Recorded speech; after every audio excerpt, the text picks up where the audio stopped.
Okay, so we're dealing with child nutrition today, and this is very, very important because everybody eats, and there is this saying that you are what you eat.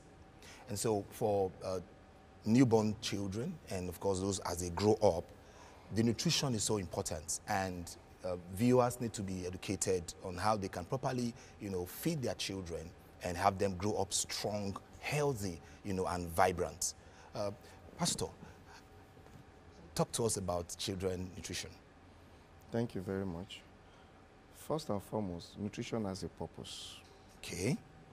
The purpose of nutrition is to ensure that there is, one, energy for daily activities, building of a strong and a healthy body and mind. Three, to help fight infections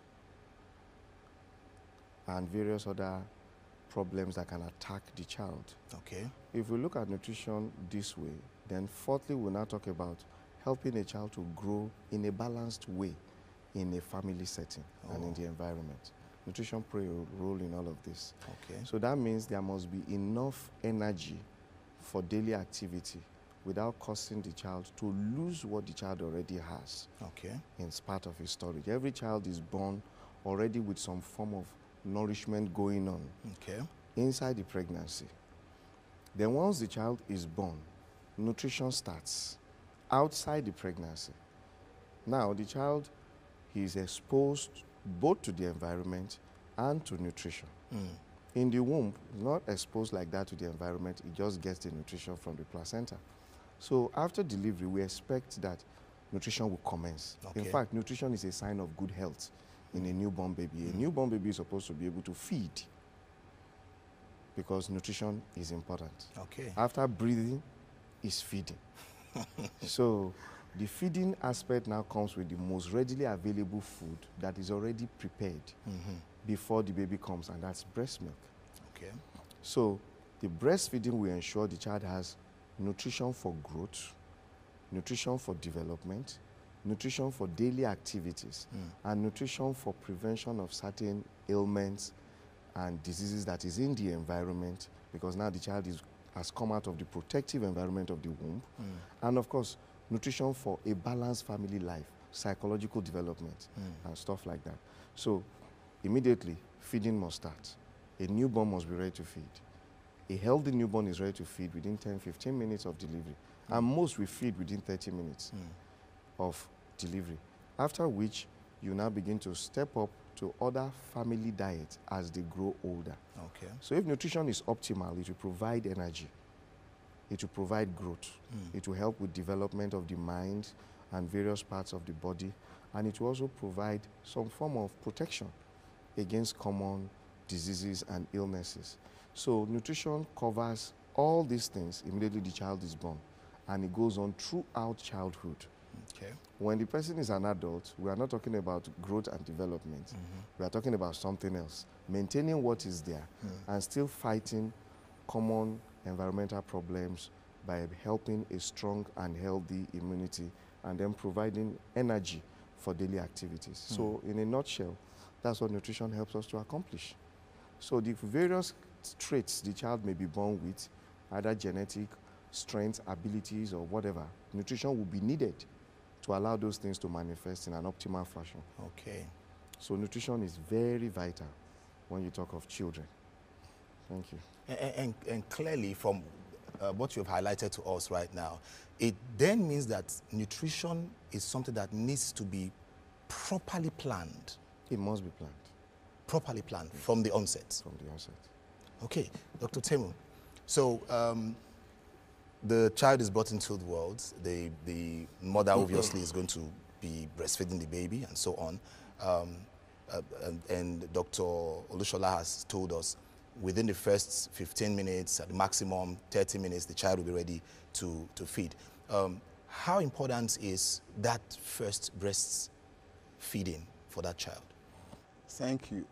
Breastfeeding, like he has mentioned, is very important for a child because the breast milk contains most of what the child needs. In addition to elements, food elements, nutrients in the breast milk, we also have protective elements in the breast milk, you know, immune substances in the breast milk. So like he said, you need these to fight infection. You know, so the breast milk is not just to help the child to grow well, it also helps to prevent disease and all that.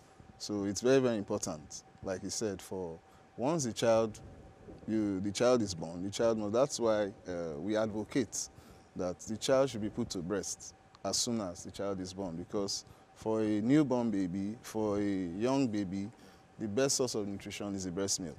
And then somewhere along the line, as the child matures, it may now transit to adult diet, but that has to be gradual. We call it a process of weaning, where the child transits from breast milk and semi-solid diet to full adult diet.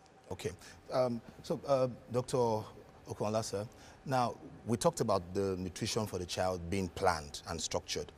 Maybe we can look at all of this from the child is now born, maybe another age bracket, what should we be looking at doing, and another age bracket, what should we be looking at doing. Now, beginning from that point when the child is born, there are some women who at that point, the breast milk is not really flowing yet.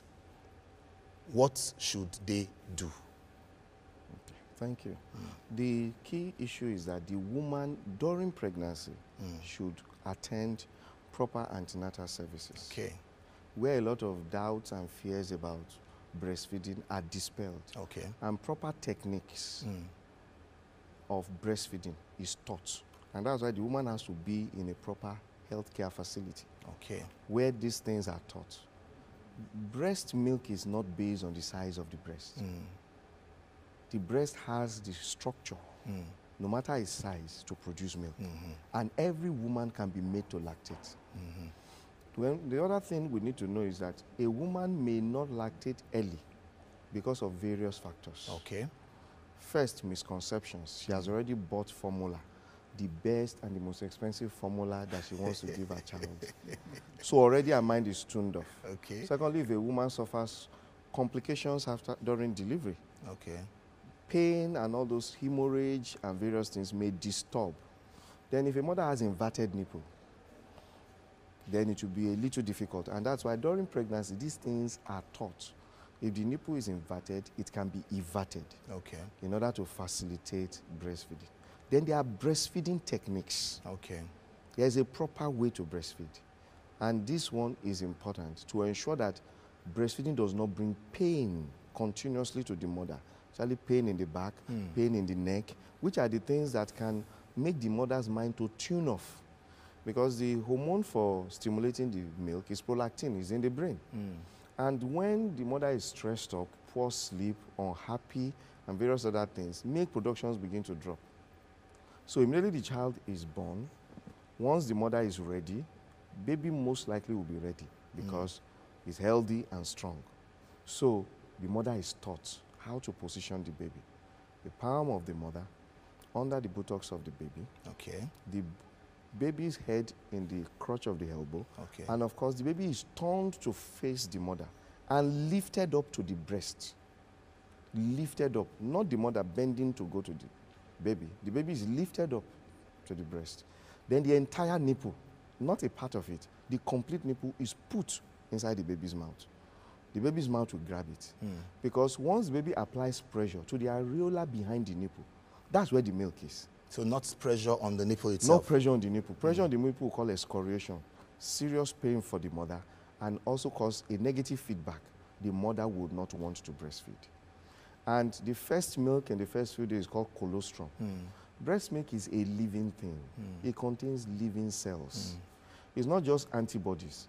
There are white blood cells directly excreted into the milk, ready to fight, preformed soldiers to help that child in the beginning of the pregnancy. Wow. And in the beginning of life that the child has now been born. Then, after a few days, the mother will begin to notice that she produces breast milk that changes in color. Immediately she wants to breastfeed. The first milk that comes out is, even though it's whitish, is lighter, more watery, so that the baby's thirst is quenched. the baby does not need water from any other place. The breast milk, the first part of it for the first 10 minutes usually is watery. It will quench the thirst of the baby. After about 10 minutes of breastfeeding on the same breast, thicker milk will start flowing, which will be like a solid part of the milk to satiate the baby's hunger and appetite and cause growth. So it is advised the mother allows the baby to spend at least 30 minutes on one breast. On one breast. For a breastfeeding session? For a breastfeeding session. Okay. Minimum of 30 minutes. So that the baby drinks water and takes solid milk. It takes the two. That baby will be able to sleep contented without disturbing the mother every 45 minutes for food. Then the mother will now say, the breast milk is not enough. Okay. So if the mother is changing the baby from breast to breast for 10 minutes, the baby takes water here and takes water here and is shouting 40 minutes later. So a lot of time, this must be taught. And the woman must know she can breastfeed. If you could carry the pregnancy, you can breastfeed the pregnancy, the baby, because you are prepared during that 9 months for breastfeeding.